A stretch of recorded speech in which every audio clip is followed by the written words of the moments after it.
You're standing on your back porch when you see a terrifying specter taking shape in the clouds. Look at it flying!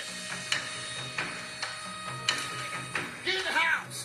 Hypnotized by its awesome power, you watch as the ominous funnel chews through neighborhood homes. It's coming toward us. No! Leave that door shut. Get in! Snap out of it. Oh my God! This tornado is coming straight at you. How would you survive this violent twister? Should you, A, keep watching the tornado to track where it's going?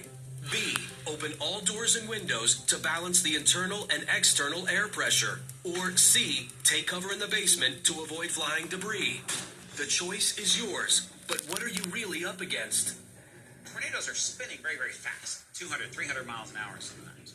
But their forward speed is much, much slower, moving maybe 10 to 40 miles an hour in most cases. Tornadoes occur across Europe, across Asia, Bangladesh, China, some even in South America. But by far, the biggest tornado risk, the biggest hazard is from the violent supercells that form in the Midwest and high plains of the United States. Every year, nearly 1,000 tear through the heartland. The largest ones are over a mile wide. A tornado is nothing more than an interaction between air currents. We have downdraft air versus updraft air, and they meet and they kind of exchange each other vertically, and that's where a tornado was born. So whenever you're under that tornado warning, these days, if it's radar indicated and they're talking about seeing debris, there is a deadly, destructive tornado on the ground.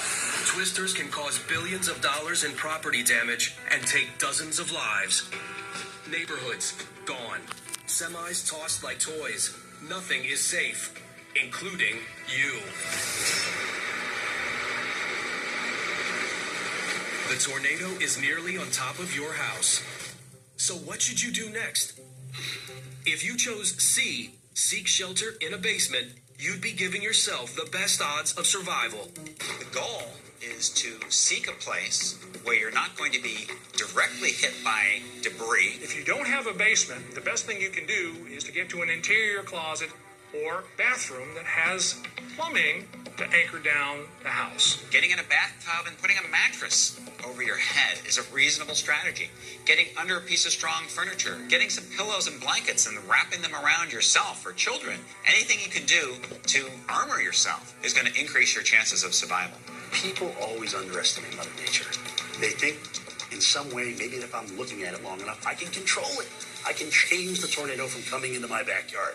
No, you can't. This Illinois resident is mesmerized by the spectacle and takes a terrible risk.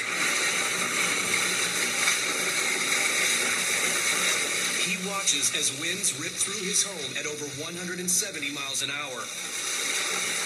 Hammered by debris, he finally retreats to the basement. Chris, we're okay. He survives, but he's injured. What happened, Chris? His home is destroyed. Watching until that tornado comes doesn't help you at all. The safest thing to do is to get down to your shelter, to your basement, as quickly as you possibly can. And if you think you should open windows and doors when a tornado hits, think again. Many years ago, when people believed that the inside of tornadoes was like a vacuum, we were told to open windows on one side of the house or the other in order to somehow equalize the pressure so the house wouldn't explode. That's about the worst thing you can do. Well before you get to the radius of maximum wind, your windows are gone. You don't want to be in front of it when the window goes. It's not pretty. But what if you're not in your home? You're on the open road driving in your car. Let's do it right here. Let's back up. A tornado crosses the highway in front of you. House just got destroyed. House is getting destroyed. You're flooring it in reverse, but the unpredictable twister has a surprise for you. I think it's turning. It's turning. You think so? Yeah, it's coming right at us. You are directly in its path. Now what? Would you A, turn around and outrun the twister? B, get out of your car even if there's no immediate shelter in sight? Or C, park your car and seek shelter beneath an overpass? No matter what you do, there are no guarantees for your safety, but the best answer is B, get out of your car. Go, go, go!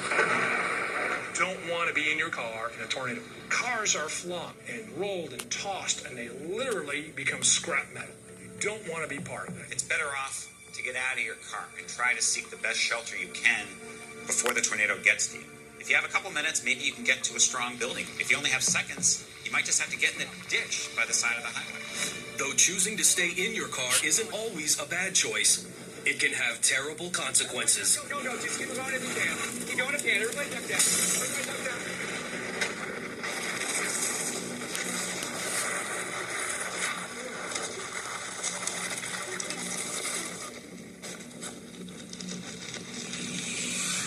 But can you outrun the twister?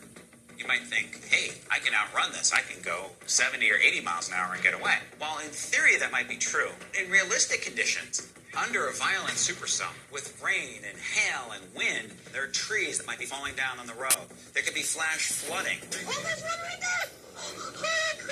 You might wind up driving into a worse situation than you are right now.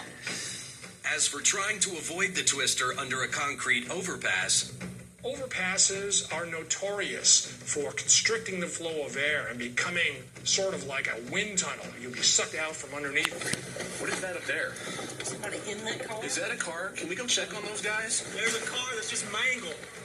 Parking beneath an overpass is a big no. You don't want to do that.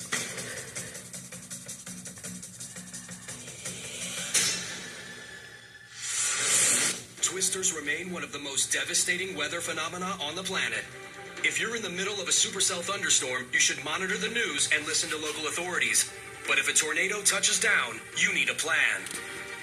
If you're in your car, get out and seek shelter immediately. Once inside, go to the basement. If there is no basement, find a small room like a closet or bathroom. Stay away from windows and doors. Do you really want to be out there when there's severe weather? I don't think so. Just monitor the situation. That's how people survive.